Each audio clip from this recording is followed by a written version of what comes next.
Ah, Céline Dorcas, thank you, you're a beautiful girl. Oui. Allô, j'ai oublié même d'éteindre le téléphone là. D'allumer. Attends, c'est-à-dire que quand je vous prends là, quand je vous prends et puis vous ne voulez pas parler là, je vous bloque en même temps. Aujourd'hui, je vais bloquer beaucoup de personnes. Allô?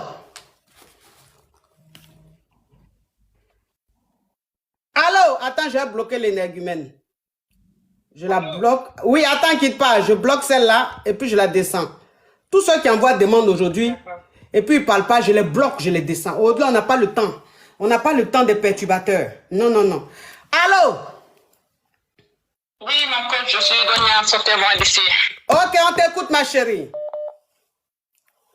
Alors, ma coach, moi, oui. Je suis mariée il y a pratiquement 3 mois. Oui. Je vis avec mon mari. Et juste avant qu'on se marie, lui, il était avec une autre femme. Et vous savez, nous sommes ici au Sénégal. Et pour des raisons de caste et tout, il n'a pas... Vous l'entendez? Attends, ma chérie. Attends, Madonna, attends. Est-ce que vous l'entendez, la team? Vous l'entendez?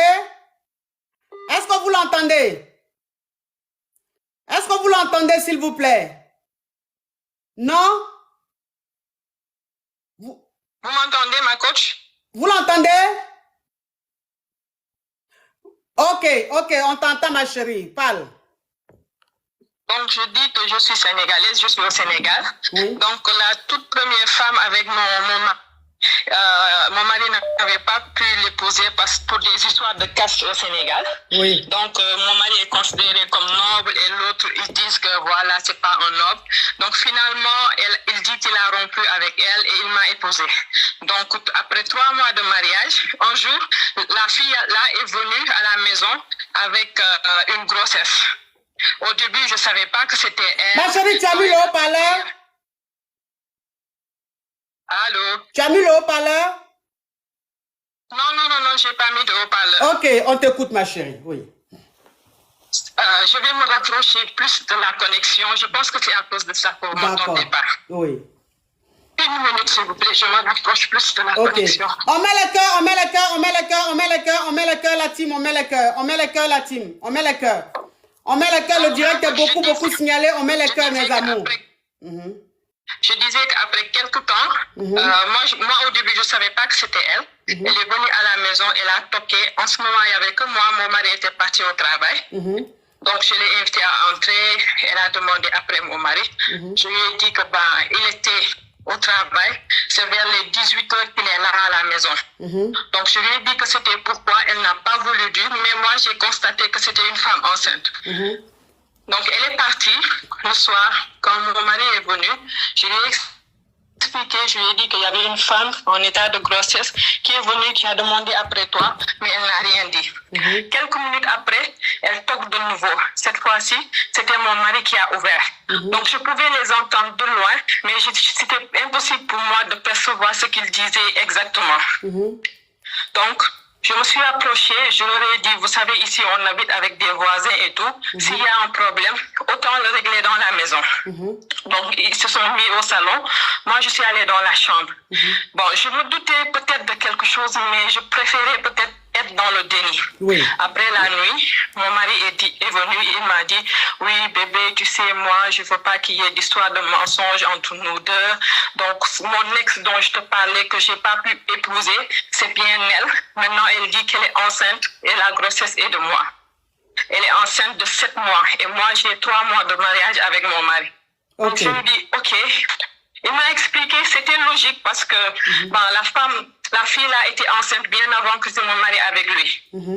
Donc je lui dis, ok, maintenant, qu'est-ce qu'on fait? Je lui dis que moi, je tiens à mon mariage. Je ne veux pas que cette histoire gâte notre ménage. Je lui dis, d'accord. Donc, tu n'as qu'à prendre soin d'elle. Une fois qu'elle aura accouché, moi, je vais m'occuper de cet enfant-là. On a dit d'accord, donc du coup, ça a fait que la femme avait libre accès chez moi, je disais rien, elle venait quand... Ça, c'est après l'accouchement. Elle venait quand elle voulait pour voir son enfant et tout, c'est un petit garçon. Moi, je disais rien. Donc, quand l'enfant avait 5 mois, moi, j'avais pris une grossesse. J'étais au début d'une grossesse. Malgré ça, je m'occupais de l'enfant. Maintenant, un jour, C'était un week-end, j'étais sortie faire des courses. Quand je suis revenue, quand j'ai ouvert la porte, bon, l'image que j'ai vue, je l'ai vue, la fille là, assise sur les genoux de mon mari. Tu l'as pas? Genoux, oui. Assise, la fille là, je l'ai surpris assise sur les genoux de mon mari. Mais quand j'ai ouvert la porte, elle a sursauté, elle est allée s'asseoir. Mais c'est ça que j'ai vu. Je n'ai rien dit. Je me suis tue. Après, quand elle est venue une nouvelle fois à la maison, je lui ai dit que maintenant, on va établir l'ordre. Je vais te donner des heures à venir. Je ne veux plus que tu viennes à la maison quand mon mari est là.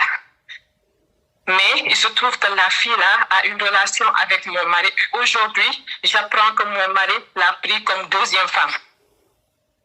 Attends ma chérie, je vais récapituler. Attends, je vais récapituler parce que les caviars ne comprennent pas bien, n'entendent pas bien ce que tu es en train de dire. Alors, tu es sénégalaise, tu vis au Sénégal. Et quand tu as connu ton mari, il t'a expliqué l'histoire de son ex. Il t'a dit qu'il sortait avec une nana là-bas, qu'il devait marier. Bon, il y a eu des complications. Finalement, il n'a pas marié. Toi, maintenant, c'est toi qui l'as marié. Et il se trouve que 3 mois après votre mariage, la fille a débarqué chez vous à la maison.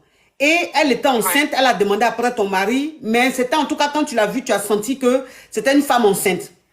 Et quand ton mari, tu lui as demandé, il t'a dit, oui bébé, tu sais qu'on ne se cache rien, mais je vais te dire toute la vérité. Tu sais, mon ex, elle est enceinte de moi, elle est enceinte de 7 mois. Toi et moi, on est mariés depuis 3 mois, mais elle est enceinte de moi il y a 7 mois. Tu t'es dit, ah, peut-être que quand il est enceinte, vous deux, vous ne vous connaissez pas, donc c'est passé, tu t'es dit, bon, c'est le passé, il a enceinté avant que vous vous mariez et donc ça n'a rien à voir avec toi. Tu lui as pardonné. Sauf que cette fille-là, durant toute sa grossesse, elle venait chez vous régulièrement. Tu disais rien puisqu'elle est enceinte de ton mari. Et ton mari t'a rassuré, il t'a dit qu'il n'était plus avec elle. Mais comme elle porte sa grossesse, elle doit venir à la maison et tout ça. C'est que tu as accepté. Quand elle a accouché, elle venait très régulièrement à la maison. Tout ça, tu voyais, mais tu disais rien parce que tu t'es dit, elle a un enfant avec ton mari. Et toi, tu es tombée enceinte. Donc, quand tu es dans tes débuts de grossesse, tu allais faire les courses. Et quand tu es rentré à la maison, tu as ouvert la porte, tu as surpris l'ex de ton mari qui a eu un enfant avec elle, assis sur les genoux de ton mari. Et quand elle t'a vu, elle a sursauté, elle s'est levée, elle s'est assise sur le fauteuil. Ok. Maintenant, toi, tu as demandé à ton mari pourquoi est-ce que son ex s'est retrouvé sur ses genoux. Il a dit quoi? Non, je n'ai pas demandé. J'étais en début de grossesse, j'avais des nausées et tout. Je n'ai pas demandé. Mais ce que j'ai fait, j'ai dit à la femme, après quand la fille était revenue, je lui ai dit carrément de ne plus venir les week-ends et aux heures où mon mari est à la maison. Si elle veut voir son enfant, de venir dans la journée. C'est ça que j'ai dit. Moi, je n'ai rien dit à mon mari. Oui. Et maintenant, elle continue à venir. Ma chérie, s'il te plaît, tu me permets de me parfumer? Allez-y, ma chérie.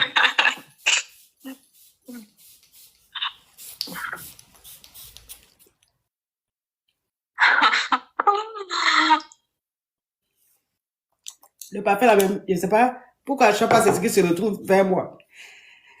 Vraiment. Quand je vous adore, je vous suis tous les jours. Oui. Donc, ça veut dire que quand tu as surpris l'ex à ton mari, qui a eu l'enfant avec ton mari, quand tu l'as surpris sur les genoux de ton mari, tu as dit que il faut que les choses changent, les règles de la maison changent. C'est-à-dire que cette fille-là, tant que ton mari est là, il ne faut plus qu'elle vienne à la maison. Qu'elle vienne à la maison seulement quand ton mari n'est pas là. C'est ce que tu as dit. Et ton mari a dit qu'il n'y avait pas de problème. Et aujourd'hui, comme par hasard, tu apprends que ton mari allait la marier comme deuxième femme. Elle l'a déjà mariée. Et coach, le souci ou bien le problème, c'est que moi, en tout temps, j'ai eu des doutes. J'ai des amis qui travaillent à un laboratoire d'analyse ici, un grand laboratoire ici au Sénégal. Oui. Coach, vous savez, j'ai fait un test ADN 2 fois de suite et le test est négatif. C'est-à-dire que, d'après les tests, l'enfant là... Oh, Sophia Charles, Nicolas, thank you. Oui. D'après les tests, que j'ai fait 2 fois de suite, l'enfant-là n'est pas censé être celui de mon mari. Attends ma chérie, cette histoire est rocambolesque digne d'un film d'affairage, le genre d'affairage que nous les caviars on aime, où il y a un peu de poivre, il y a un peu de sucre et puis un peu de piment dedans. Donc ça veut dire que ton mari allait marier son ex là comme deuxième femme, alors que quand il ne te connaissait pas, qu'il voulait la marier. Attends ma chérie, il allait la marier, c'est ça ma chérie, laisse-moi récapituler s'il te plaît. Il a marié comme, il a prise comme sa deuxième femme. Alors que cette femme-là, quand ton mari ne la connaissait pas, il devait la marier, il y a eu des complications. Comme par hasard, maintenant il n'y a plus de complications, il allait la prendre comme deuxième femme. Et l'enfant qu'ils ont eu, comme toi tu travailles dans un laboratoire, tu as pris ce qu'il fallait, le sang de l'enfant, tout, et de ton mari. Tu allais faire des analyses, tu allais faire l'ADN, le test d'ADN pour voir si l'enfant qu'elle a eu avec ton mari, là, si l'enfant est réellement de ton mari, et le test 2 fois est négatif. Ça veut dire que l'enfant n'est pas de ton mari. Oui.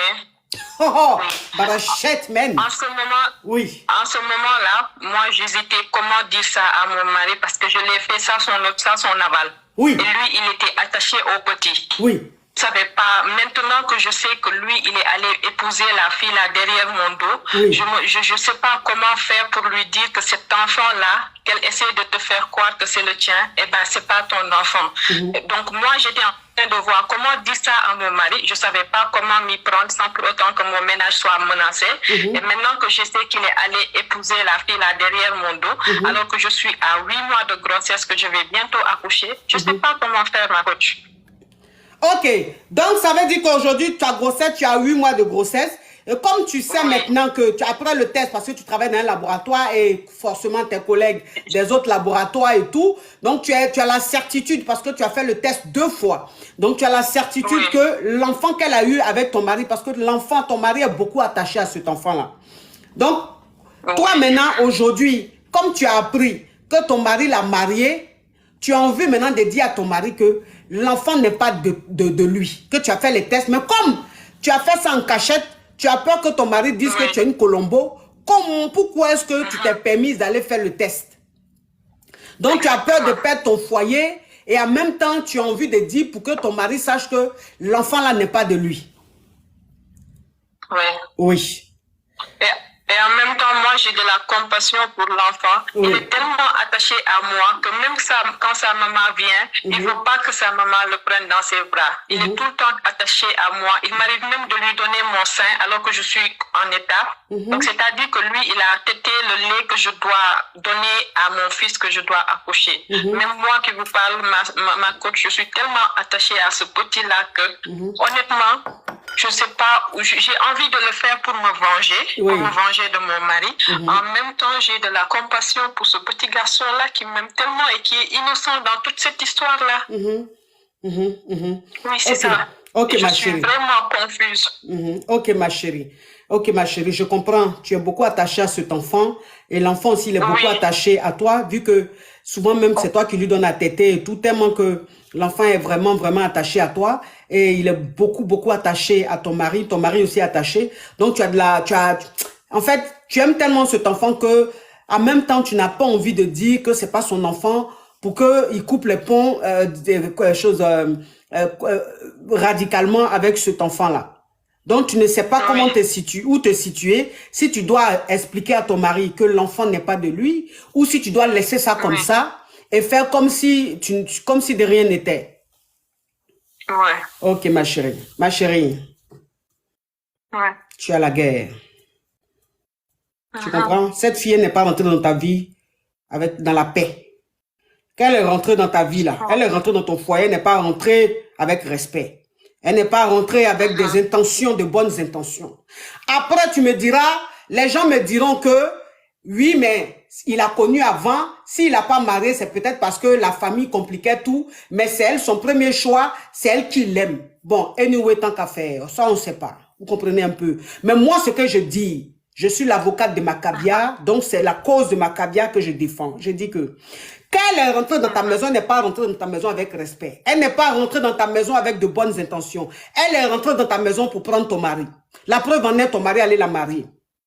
La preuve en est, malgré que tu la laissais rentrer chez toi, quand elle était enceinte et que tu la laissais rentrer chez toi, quand elle a accouché, pendant que tu n'étais pas là, elle graissait avec ton mari. Parce que si tu es venu trouver, tu es venu la trouver assise sur les genoux de ton mari, ça veut dire que quand tu n'es pas là, ils font pire que ça. Parce que c'est comme ça, on commence sur genoux et puis ça se termine quelque part dans le grellis, dans une position de débouqueillis. Tu comprends un peu le truc? Voilà. Donc, ma chérie, tu ne vas pas rentrer dans la pitié. Tu ne vas pas rentrer dans la pitié. Voilà. L'enfant n'est pas de ton mari. Parce que je vais te dire une chose. Si c'est elle qui se retrouvait à ta place, qui allait faire le test d'ADN et qui voyait que l'enfant que tu portes là n'est pas l'enfant de ton mari, elle n'allait pas te rater. Tu comprends un peu le truc? Voilà, c'est un mouvement de rivalité, mon cher. Mouvement de rivalité, c'est pas ta camarade. C'est pas ta camarade. Si elle était venue en camaraderie, là, tu allais la prendre en petite sœur. Mais elle n'est pas venue en petite sœur, ni en grande sœur. Donc, vous êtes dans un championnat. Ce que tu vas faire, tu ne vas pas dire directement à ton mari. Tu vas passer par personne interposée. Ou tu vas envoyer une lettre anonyme à ton mari. D'accord. Oui, ma chérie, s'il te plaît. Ton mari est fructueux. Là, on parle d'héritage. Tu ne vas pas rentrer dans l'émotion, ma chérie. Ton enfant, il a tété tes seins. Oui, mais il a tété tes seins. Déjà, mais il tète tes seins, pourquoi? C'est ton enfant? Non, mais je le considère comme mon enfant. Oui, mais tu le considères comme ton enfant, c'est pas ton enfant, ma chérie. Ça dit que souvent, vous faites les choses, je ne comprends pas. Les gentillesses qui n'ont même pas de sens. Gentillesse qui n'a pas de sens. Toi, ta rivale, une fille qui vient à la maison, a de mauvaises intentions, qui cherche à prendre ton mari, qui fait tout où elle est là-bas, là. Ton mari l'a pris comme deuxième femme, là. Dans sa tête, là. Ton mari n'a qu'à te laisser, elle va rester seule. Tu comprends un peu le truc? L'enfant vient à la maison, c'est toi qu'elle donnait à téter. Pourquoi tu donnes à téter à un enfant qui n'est pas de toi? Tu sais qu'en Europe, ici, c'est condamné. Vous faites les choses graves, gravissimes. Comment tu peux donner à téter à un enfant qui n'est pas ton enfant? C'est grave, ça. C'est dangereux. On vit dangereusement en Afrique. On fait des choses dangereuses en Afrique. Tu m'arrêtes ça, les tétés de sein. Déjà, même, tu es enceinte, tu es enceinte de 8 mois. L'air qui est en train de monter dans tes seins, c'est pour ton enfant. Hein. C'est pas pour donner ça à quelqu'un d'autre. Tu comprends? Vos gentillesses, vous faites et puis ça se retourne contre vous, là. Arrêtez-moi ça. Ton mari doit savoir, mais pas de toi directement. Tu vois un peu le genre? Oui, il doit savoir, ma chérie. Donc, il doit savoir. Oui, il doit, ma chérie. On te parle de... On entend te parler de l'héritage. C'est pas... Si c'est foyer de crabe, d'un poivre, je vais te dire, ma chérie, tu vas lui dire, ça va changer quoi. L'enfant même, quel est l'enjeu? De quoi tu t'inquiètes? Qu'est-ce qui fait peur pour que tu vas... En même temps, ma coach, j'ai peur de perdre mon ménage. C'est-à-dire que je ne peux pas aujourd'hui...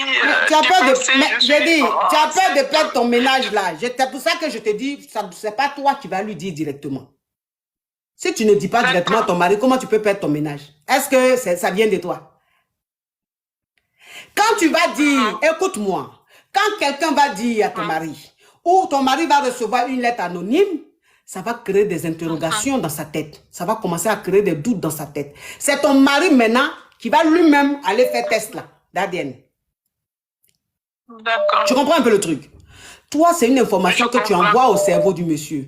Maintenant, le monsieur, ça va commencer à créer un doute dans sa tête. Il va se dire, voilà quelqu'un qui m'a dit, mais j'ai reçu une lettre. Mais je sais pas, il va venir te dire, ah chérie, voilà, j'ai reçu une lettre, mais quelqu'un m'a dit que l'enfant là n'est pas de moi. Ah, tu as dit, ah bon chérie, bon, faut pas écouter les gens, hein. Non, chérie, c'est quand même bizarre. En tout cas, chérie, moi, ce que je suis, moi, je sais que c'est ton enfant. Après, tu fais comme tu veux.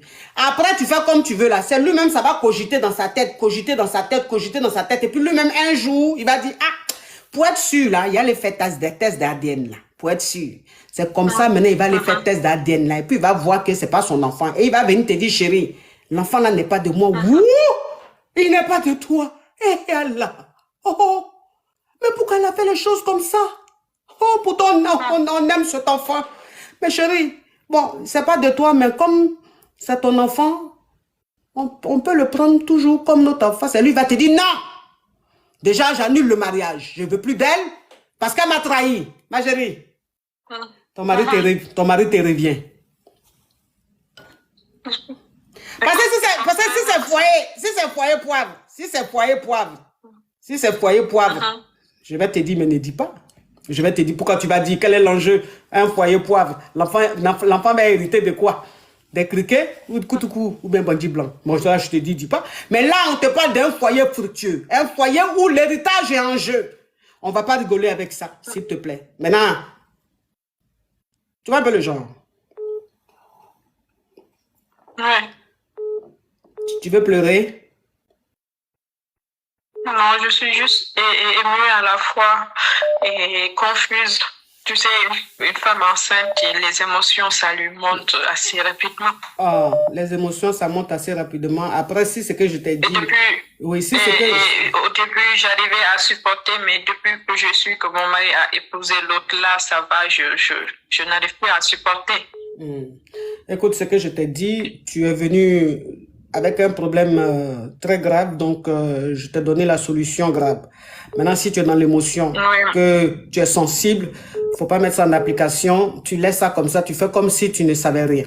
Et la vie continue. Non, je vais appliquer ma coach parce que là, c'est pas possible. Je vais appliquer. Okay, je vais appliquer à la lettre. Et je pense que je vais demander à mon frère de m'aider dans ça. Okay. Au moins, lui, je lui fais confiance et je sais que même si ça chauffe, il va pas me trahir. Au revoir, ma chérie. Merci beaucoup, ma coach. Au revoir. Merci. Oui.